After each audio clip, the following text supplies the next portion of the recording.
자, 이제 마지막으로 고체 에너지띠에서 우리가 이제 앞으로 담화이 끝날 때까지 이 에너지띠에 관한 내용들을 공부를 하게 될 텐데, 이 에너지띠에 관한 내용들을 공부하기 위해 필요한 개념들을 좀 정의를 하면서 수업을 마칠까 해요.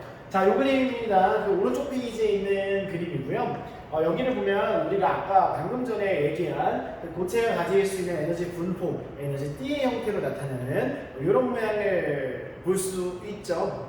자, 그러면 우리는 다시 한번 얘기를 하자면 얘가 에너지 띠의 형태를 띠고 있긴 하지만 어쨌든 수많은 원자들이 이웃함으로 인해서 에너지 주위들이 미세한 차이를 두고 이렇게 갈라지게 된 거죠. 그러니까 요 하나하나 띠처럼 보이는 여기 겹쳐진 수많은 에너지 주위들에 전부 다 전자가 존재할 수 있게 되는 거지. 맞나요? 그러면 다른 얘기로 이 에너지 띠 안에 있는 이 공간에는, 이 공간의 에너지에는 전자가 이 안에 들어갈 수 있다. 다시 말해서 이 에너지 T라는 이 범위 안의 에너지를 전자가 가질 수 있다라고 얘기할 수 있나요? 무슨 말인지 알겠어요? 원래 에너지 주의 자체가 전자가 그 에너지 값을 가질 수 있다라는 뜻으로 정의를 한 거였으니까 그 에너지 주의들이 겹쳐진 이 에너지 T 자체도 전자가 이 에너지 T 안에 있을 수 있다. 이 안에 있는 에너지 값을 가질 수 있다라는 뜻이 되는 거지. 무슨 말인지 알겠어요? 그래서 우리가 요 에너지 T, 지금 요 그림에서 색칠된 요 부분을 우리가 전자가 존재할 수 있게 허용된 곳이다 라고 해서 허용된 T라고 불러요. 자꾸 띠띠 나온다고 이상하게 생각하지 말고 물리학적으로 아주 순수한 마음으로 수업을 들읍시다. 자, 반면에 이런 식으로 이제 허용된 T와 허용된 T 사이에 요 빈 공간이 있죠. 여기는 무슨 공간이에요?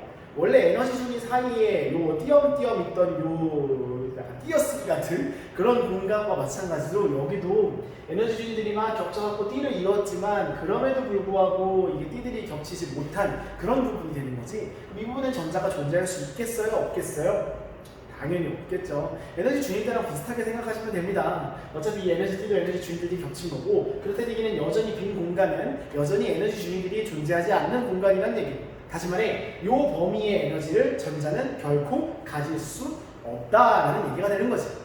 그래서 이 부분을 전자의 존재 자체가 금지된 공간이다라는 의미로 여기를 금지된 띠라고 부르고요. 또 다른 말로는 에너지 띠와 에너지 띠 사이의 간격이다라는 뜻으로 띠 틈이라고 불러요.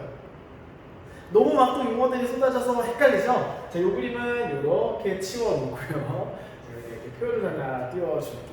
우리가 이제 에너지 단원에서 알아야 할 용어들을 정리해 놓은 표입니다. 우리는 방금 전까지 해서 허용된 띠와 금지된 띠, 다른 말로는 띠틈까지 알아보게 됐습니다. 당연히 허용된 띠에서는 전자가 존재할 수 있고요. 금지된 띠에서는 전자가 존재할 수 없게 된다라는 거.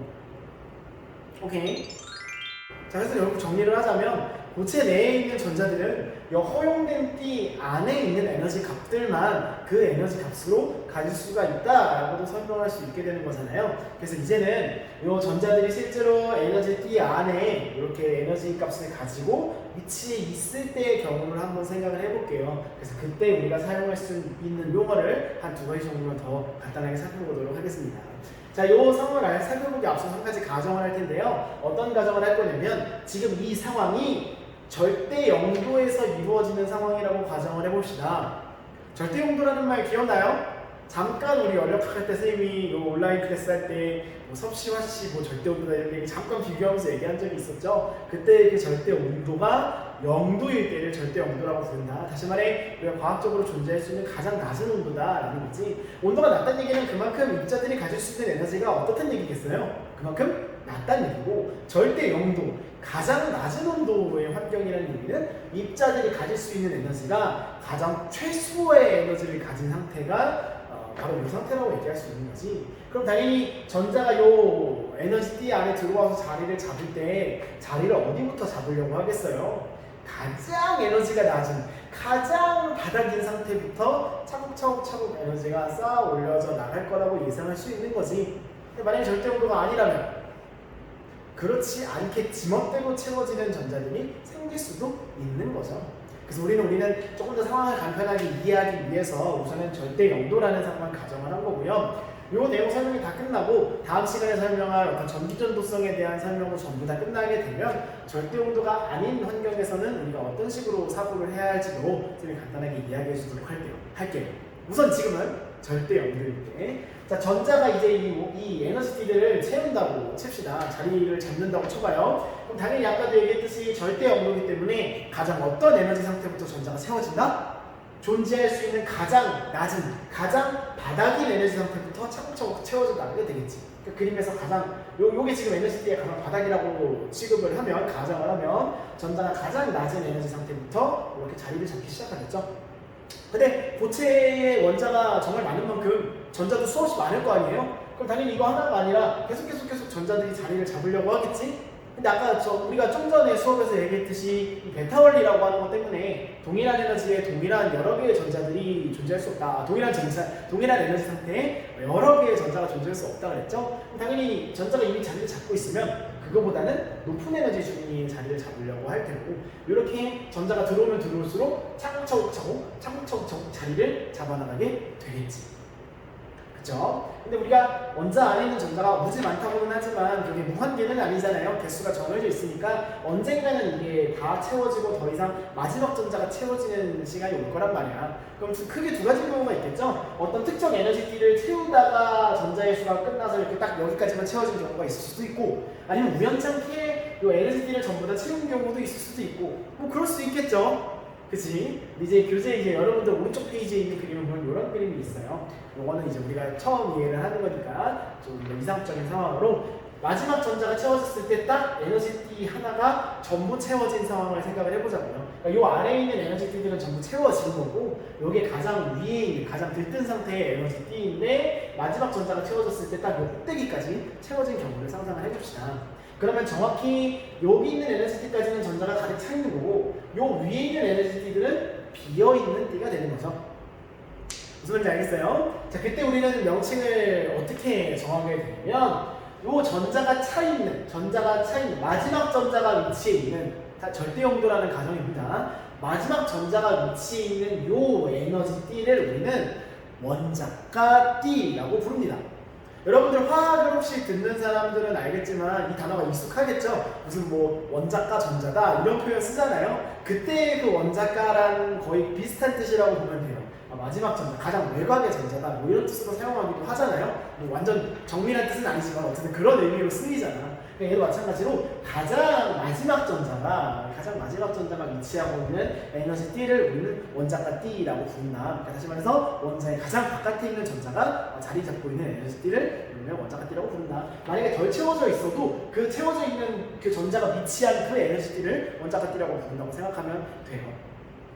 오케이. 그 다음에 요 위에 있는 에너지 띠도 전자가 존재할 수 있는 공간이긴 하죠. 그러니까 여기 있는 에너지 값들도 전자가 가질 수 있지만 지금 환경이 절대 영도이기 때문에 여기서부터 여기까지밖에 채워지지 못한 거 아니에요. 그쵸? 그럼 여기 있는 에너지 T는 전자가 지금 절대 영도라서 여기에 존재하지는 않지만 충분한 에너지를 가해준다면 적어도 얼만큼? 요 T틈만큼, 요 금지된 T 간격만큼의 에너지를 가해주게 된다면 적어도 요 꼭대기에 있는 전자들은 그 에너지 T 간격을 넘어서서 요 위에 T로 올라갈 수 있게 되잖아요. 무슨 말인지 알겠어요? 요 그림이 에너지에 관한 그림이라는 걸 이해하고 계셔야 돼요. 자, 마지막 원자가 T에 있는 마지막 전자는 당연히 그 T틈 이상, 다음 에너지 T 사이에 T틈 이상의 에너지를 가해주게 되면 당연히 그 위에 있는 에너지 T로 올라가서 거기에 전자가 위치해 있을 수도 있게 되는 거지. 그러니까 다시 말해, 요 맨 위에 있는 비어있는 에너지 T는 전자가 존재할 수 없는 곳이 아니라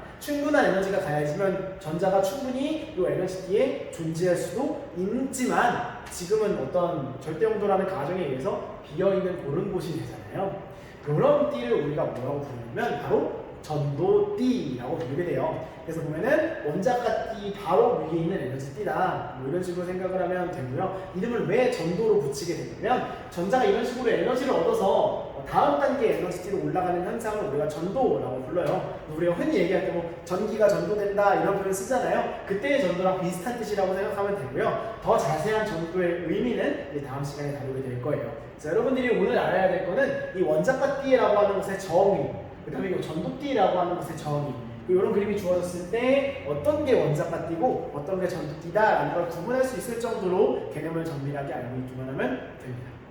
무슨 말인가요? 아까 보여줬던 표를 이렇게 다시 띄워보게 되면 아까 여기 빈뻥 뚫려 있었죠? 그래서 보면은 여기에 원자의 가장 바깥에 있는 전자가 차지하는 에너지 D, 전자가 채워져 있음. 이건 뭐라고 부르는 게 맞겠고? 원자가 D라고 부르는 게 맞겠고, 자, 원자가 D 위에 있는 에너지 D, 다시 말해 지금 상태에서 전자가 비어있는 에너지 D, 이걸 우리가 뭐라고 부른다? 전자가 전도할 수 있는 D다 라는 뜻으로 전도 D라고 부르게 된다.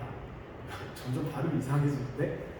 자, 어쨌든 우리가 이 표가 이제 오늘 이제 미리 알고 있어야 할 어떤 에너지 D에 관련된 개념들이다. 허용된 D, 뭐 금지된 D, 뭐 원자가 D, 전도 D, 이거에 대해서 자꾸 새로운 단어들이 나와서 머리 아픈 친구들이 많겠지만, 그래도 항상 강조하는 거, 기본 기둥이 잘 세워져 있어야 한다고 항상 선생님이 얘기하죠. 이거 좀 어려운 개념들은 아니니까 좀 보면서 좀 체화시킬 수 있기를 바랍니다.